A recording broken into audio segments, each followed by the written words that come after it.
What is going on YouTube? It's Chris bringing you guys another Fantasy Puck video, and today I'm going to be covering the Week 2 preview for this year's fantasy hockey season. We have a 7-day fantasy week, which means there's games every single day, guys, and we definitely want to target Wednesday, Friday, and Sunday because these are some off nights, and a lot of the main slates are like very busy, like 8+ games on like the main slates this week. So we definitely want to make sure that we're targeting the off nights. And then just a couple players that I'm keeping an eye on going forward. Out of the gate here, we got Oliver Bjorkstrand, who's just like fired the puck at will. He is 6th in the NHL with 26 shot attempts, and we'll get to him in a little bit. Alexi Lafreniere looks very, very good to start. He's on the second line now with the Rangers, 4 more shots in every game. And then Cole Caulfield as well has had a hot start, 3 points in his first 2 games, 18 minutes average time on ice. Looking to see if that'll trend forward. Just keeping an eye on some of these forwards, guys, right out of the gate. As for defense, like 3 big names right off the bat. Yossi, obviously when a guy puts up 96 points in one season, you're looking to kind of see like where he's at following up the next season, whether he's going to regress, whether he's going to stay, kind of like close to the pace that he had the season before.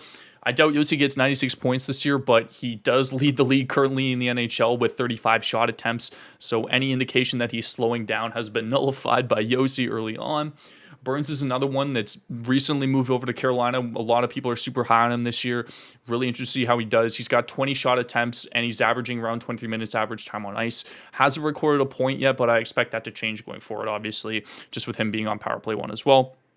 And then the biggest surprise for me, Jacob Trouba, who is normally known as just like an absolute stud of a Bangers League player, was incredible last year in the peripherals category as well.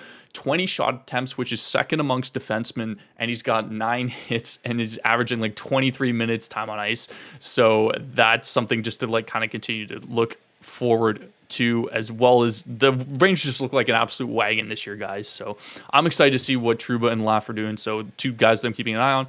And then obviously we want to keep up with line deployments and changes that are going through. We'll touch on some of that as the forwards, but let's get right into the video, guys. We're starting off with the forwards here. We've got Oliver Bjorkstrand to start us off, and that's somebody that I was just talking about, but Bjork has just so much upside this week. Like, to me, he's an absolute must-own if you're streaming a player this week just because of the scheduling. Florida and Seattle have the 2 best schedules by far this week.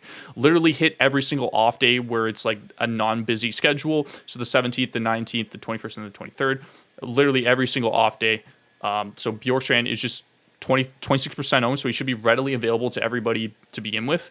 And great upside as well, right winger, which is a pretty scarce position. He's, like I said, 6th in the NHL with 26 shot attempts. He's 4th in the NHL with 15 shots on goal, and he's averaging around 19 minutes time on ice. So he's line 1, so he's power play 1, like just absolute must add if you're streaming a forward this week. Moving on to Mason McTavish, he's got 6 shots, 10 attempts in his first couple games here. Line 1, power play 1 as well, so some good upside. He's actually higher owned than Bjorkstrand, which I was a little bit surprised about.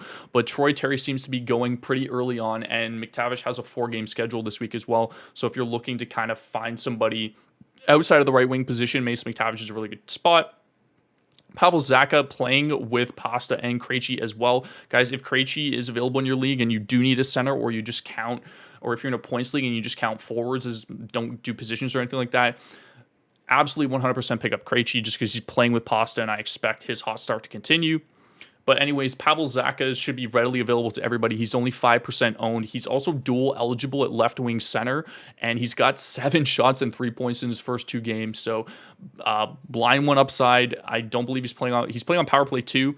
So a little bit, sorry, line 2, I should say, because past is technically the second line, whatever.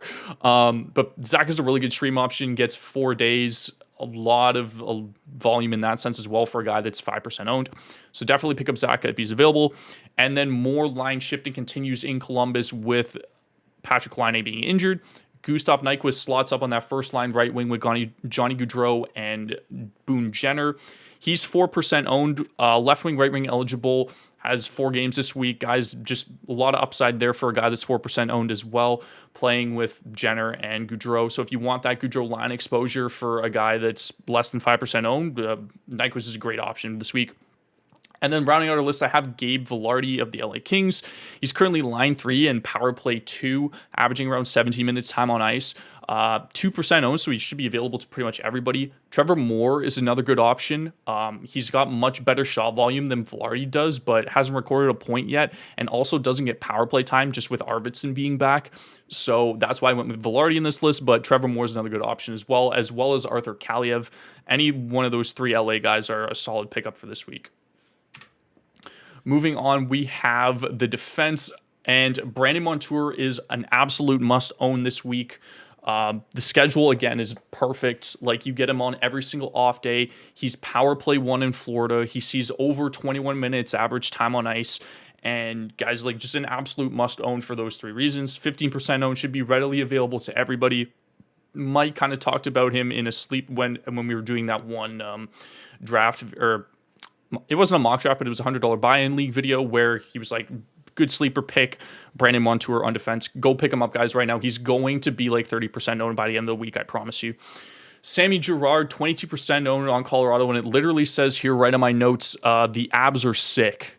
Not like ill as in like actually sick, but like sick as in like incredibly good at hockey. So Sammy Girard, 22% owned. He had 4 shots on goal last game. He's still power play 2, guys. So definitely make sure that you snag him if you, again, need a defenseman. And Montour, for some reason, is not available to you. Sammy Girard's another good option. But if you need a guy with peripherals, Ryan Pulock is an absolute stud. He's 27% owned across most leagues. And just an unbelievable peripherals guy.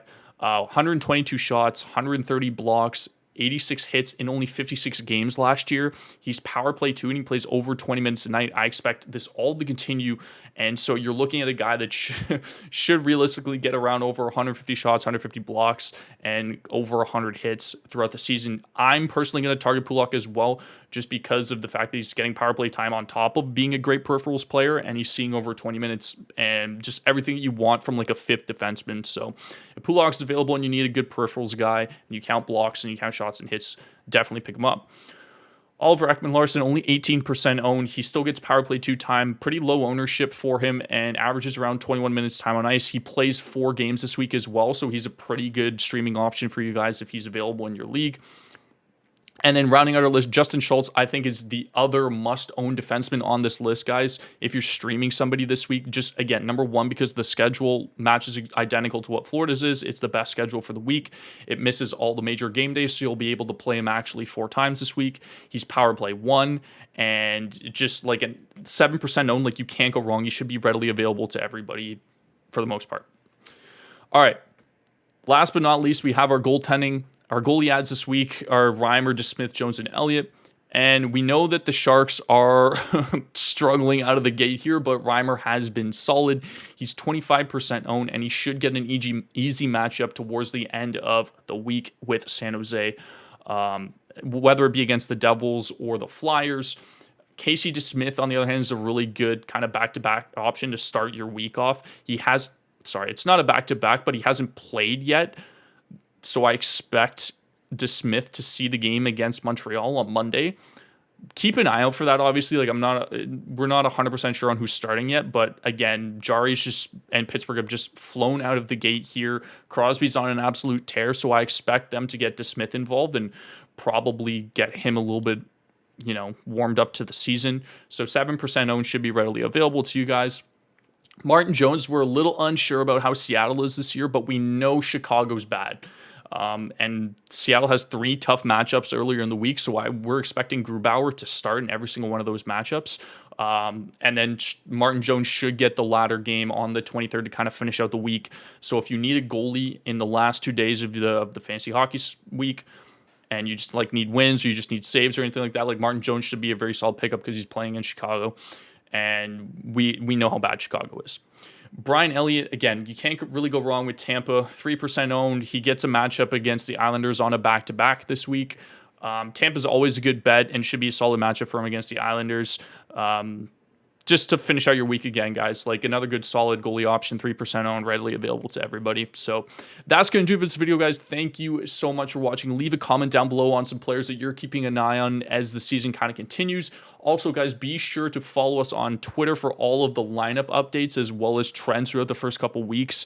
We've seen a lot of shift in terms of like some rookie players moving up and down the lineups, and Don is on track of all of that. So definitely go follow us over on Twitter, as well as we have a bunch of premium in-season tools for you guys. Trade analyzers, like scheduling and projections and all that stuff. So definitely check that out if you're interested in that. That'll do it for this video, guys. Thank you so much for watching. Have yourselves a fantastic rest of the day.